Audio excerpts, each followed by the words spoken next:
They invited me to the family dinner that night, as if I truly belonged at their table. I thought maybe, just maybe, they wanted to honor me. But I didn't know the cruelest humiliation of my life was waiting for me between the clinking glasses and polite smiles. Speech balloon before we continue. Make sure to subscribe to Revenge with John. These stories are written exclusively for this channel. Tales of betrayal, justice, and redemption. And let me know in the comments, if your husband mocked you in front of his whole family, what would you do? My name is Laura. For 16 years, I have been a wife, a mother, and, at least in my own heart, a woman who tried to keep a family together. But to my husband Richard's family, I was never truly a wife. To them, I was an outsider. A mistake. And Richard, he let them treat me that way. Sometimes he even joined them. From the very beginning, I was marked as less. I came from a modest home, raised by parents who believed in work more than appearances. When Richard married me, his mother whispered to relatives, "She's nothing but a farm girl. She'll never rise to our level." I pretended not to hear. I told myself, love would shield me from their sharp tongues.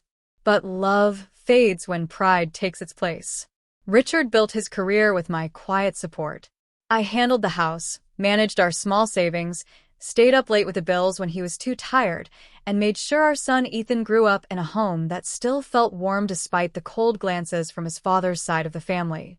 I became the invisible pillar, the one nobody clapped for, but without me, everything would collapse. That evening, I dressed carefully. A simple dark dress, hair tied back neatly. Ethan smiled at me and said, "You look beautiful, Mom." That was enough to give me courage. When we arrived, the dining room was glittering, silver cutlery, tall wine glasses, and Richard's family dressed like royalty. They smiled, but their smiles were thin, sharp, waiting to cut. I sat down, but not before Richard's sister said, "Laura, maybe you should sit closer to the kitchen. You're always running back and forth anyway." Laughter followed. I laughed too, but it wasn't real. It never was. Still, I swallowed it all. I always had. Because for me, the most important person at that table was not Richard, not his mother, not his sneering siblings. It was Ethan, my boy, watching everything, learning silently how love and cruelty looked when they shared the same roof. I never wanted him to think his mother was weak. But that night, my husband was about to say words that would cut deeper than anything I had endured before. And what happened next would change everything. They say humiliation doesn't always come in one blow. Sometimes, it's the little cuts, the mocking laughs, the sideways glances, the way your name is spoken as if it's a joke. That night, I felt every cut as I sat at that shining dinner table. Richard's family talked and laughed as though I wasn't even there. The table was loaded with roasted lamb, silver dishes of vegetables, wine glasses filled to the rim. And yet every time I tried to join the conversation, someone redirected me. "Laura, could you refill the bread basket? Laura, would you mind fetching more wine from the kitchen?" Each time, they said it with smiles, but smiles that hid the sharpness of knives. And I went. I obeyed. Because what else could I do? I had been living in their shadow for years. Inside, though, something stirred. They don't see me. They never did. They don't know how many nights I saved this family when Richard was too drunk or too proud to handle the bills. They don't know the sacrifices, but Ethan does. My son has seen everything. Richard, sitting tall at the head of the table, basked in the attention. His glass never left his hand. He laughed louder than anyone else, as though every joke was his victory. Then, between one laugh and another, he looked at me. His eyes narrowed, a smirk crawling across his lips. He raised his glass and spoke loudly enough for everyone to hear. "Let's be honest. Laura isn't really a wife, is she? She's more like a servant in this family." The words cracked like a whip in the air. For a second, there was silence. Then the laughter came. His sisters chuckled, his mother smirked, even his cousins looked down into their plates, trying not to grin. I sat frozen. My cheeks burned, but I didn't cry. I wouldn't give them that. I simply placed my hands in my lap and looked at the tablecloth, my heart thundering so loudly I thought it would shatter. And then, I looked at Ethan. My son sat stiffly, his jaw clenched, his fists tight beneath the table. His eyes were locked on his father with a fury I had never seen before. I stayed silent. I had learned to endure. But Ethan was not going to endure. And Richard's worst mistake was believing that my silence meant his son's silence too. They thought it would be another night of wine, laughter, and quiet humiliation. But my son broke the silence like thunder breaking the sky. Enough. His voice cut through the room sharper than broken glass. Forks dropped. Conversations died mid-sentence. Every face turned toward him, my Ethan, who had always sat quietly at the table, watching, enduring. Not tonight. He looked at his father, and there was no fear in his eyes. Only rage. You humiliate my mother and call her a servant? Ethan's tone was steady, almost too steady. She's the only reason you're still standing. Every debt, every failure, you covered it up with her sacrifices. She poured her savings into your holes while you gambled away everything else. Gasps. His grandmother's hand froze midair, her glass trembling. His sisters leaned closer, whispering. Richard shifted in his seat, his smirk faltering. But Ethan leaned forward, his fists tight on the table. And don't act so proud tonight, Dad. Because I know about last night. The room went still. At the casino, you didn't just waste money. You put Grandma and Grandpa's house on the table. Their home. The roof over their heads. And now, Ethan's voice sharpened to a knife point. Now you've dragged us all here to cover it up. This dinner isn't about family. It's about making them sign papers they don't understand. The words landed like bombs. I saw Richard's father pale, his mother clutch her chest, the rest of the family looking around in confusion and fear. Richard slammed his hand on the table. Enough. Shut your mouth, boy. His voice cracked with desperation, not authority. But Ethan didn't flinch. He stared at his father, his jaw locked. You're not going to scare me, Dad, he said coldly. I saw the papers. You want them to sign away their own house to cover your debts. You want to trap them, just like you've trapped Mom all these years. The air thickened. No one spoke. No one moved. I sat frozen, my breath caught in my throat. My son's voice echoed in my head like a drumbeat of truth. Richard's face had gone white, his eyes darting from one relative to another, searching for support, but finding none. The laughter of earlier was gone. Now there was only silence, heavy and suffocating. And in that silence, my son had done what I never could, ripped Richard's mask away, exposing him for what he truly was. The silence after Ethan's words was louder than any laughter that had filled the room before. I watched the color drain from every face around that table. Glasses shook in trembling hands. Forks clattered against porcelain plates. And Richard slammed his fist, so hard the wine glasses rattled. Enough, he roared. His voice cracked with something I had never heard before. Fear. You don't know what you're talking about. Sit down and shut your mouth. But Ethan didn't sit. He didn't even blink. His eyes, dark and unyielding, stayed locked on his father. No, Dad, he said coldly. For once in your life, you'll be the one who listens. You've lied to them long enough. Gasps rippled around the table. Richard's mother clutched her pearls, her lips trembling. Richard, is it true? She whispered, her voice thin, breaking. Richard looked at her, at his mother, and for the first time in years, I saw his mask slip. His mouth opened, but no words came. His silence spoke louder than any denial. Ethan stepped closer, his voice steady as iron. You all thought this dinner was about family, about celebrating. But it's not. He brought you here to make you sign papers you don't understand. He's not protecting you. He's protecting himself.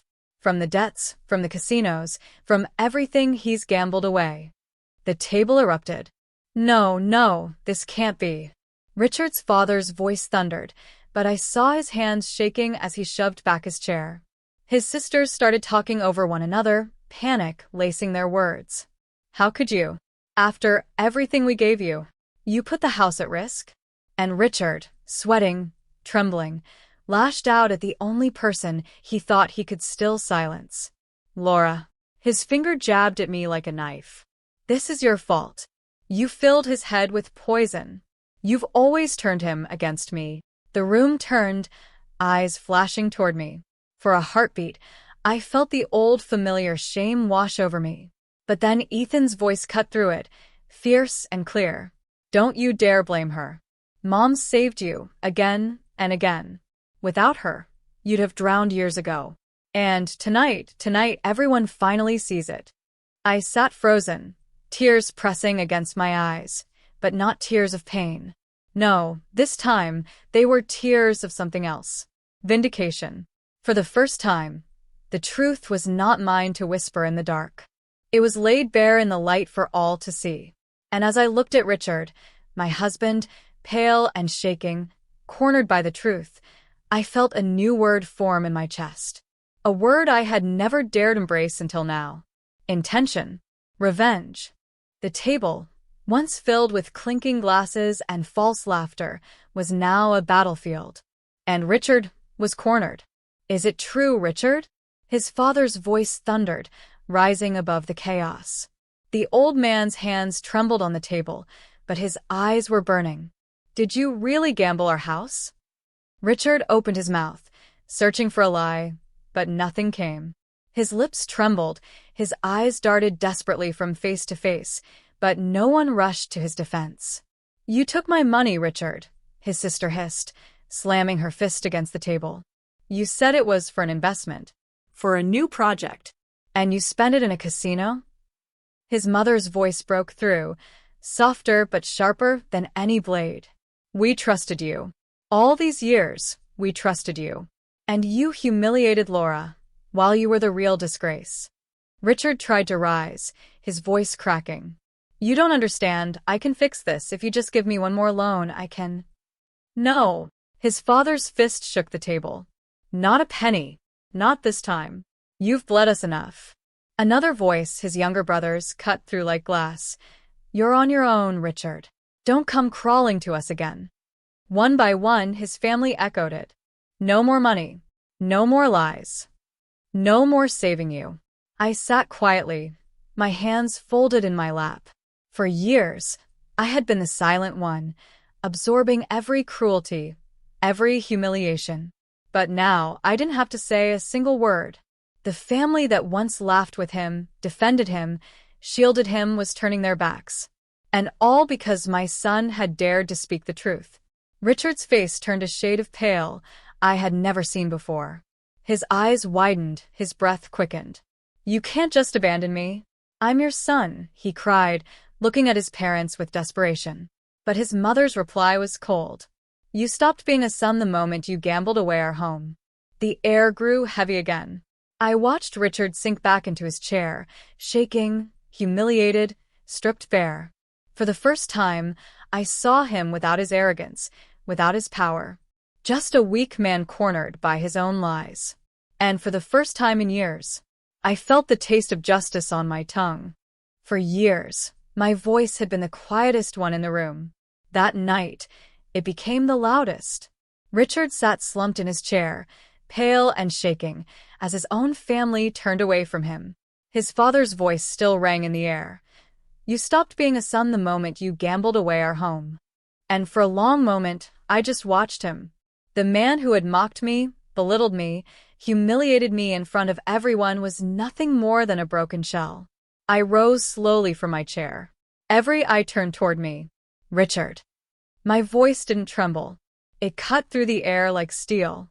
You've humiliated me for years. You've told everyone I was nothing but a servant, when in truth I was the only one keeping this family standing. I paid your debts. I covered your lies. I raised our son while you gambled everything away. And tonight you tried to make me small again. His eyes lifted, wide, desperate. Laura, please. I raised a hand and silenced him. No more. I will not carry you anymore. You are finished with me. The words fell heavy into the silence. And then I said it, the word I had held back for years. I'm divorcing you. Gasps echoed around the table. Richard's mother lowered her head, as if in mourning. His sisters stared at me, stunned. And Richard, he looked like the floor had been pulled out from under him. "You can't," he stammered, sweat dripping down his temple. "Laura, you wouldn't." But Ethan stood from his seat, stepping to my side. His voice was firm, unwavering. "She would. And I'll stand with her." He looked at his father with fire in his eyes. We don't need you anymore, Dad. "Not your lies. Not your cruelty. Not your shame. We're done." Richard's mouth opened, but no words came. For once, he had nothing left. No excuses. No power. I placed my hand on Ethan's shoulder, and together, we turned away from the table. Behind us, Richard's family stared in silence, not at him, but at me. For the first time, they saw me not as a servant, but as the woman who had carried them all, and who now chose to rise without him. That night, I walked away lighter than I had in years. And Richard, he was left sitting in the ruins of his own making. Freedom doesn't arrive with trumpets or grand gestures. Sometimes, it comes in the quiet, the first morning you wake without fear, the first breath you take without someone watching to belittle you. For me, freedom came after 16 years, the moment I closed the door on Richard. Ethan and I moved into a modest little house across town. It wasn't grand, but it was ours. No whispers, no insults, no shadow of a man who called me a servant. Just peace. Every evening, Ethan sat with me at the kitchen table, his hand warm on mine. "You're not alone anymore, Mom," he would say. And I knew he was right. Meanwhile, Richard's world collapsed. His family refused to pay a cent for his debts. His gambling partners circled him like wolves, demanding money he no longer had. The business contacts who once shook his hand now closed their doors. The man who once sat high at the table was left begging in the dirt. One night, there was a knock at my door. I opened it to find him, Richard. His suit was wrinkled, his eyes bloodshot, his face hollowed by desperation. "Laura, please," he whispered. His voice shook. "Take me back. We can fix this." I was wrong. For a moment, I looked at him. The man who had mocked me, broken me, gambled away not only money but his parents' home. The man who had made me invisible. And then, without a word, I closed the door. The lock clicked into place, and for the first time, the silence was mine. That was my revenge. Not screaming, not fighting. Just walking away and leaving him to drown in the ruins he built with his own hands. Because sometimes the most powerful revenge is choosing to live free. For years, I thought silence kept the peace. But silence only fed his cruelty. The truth set me free.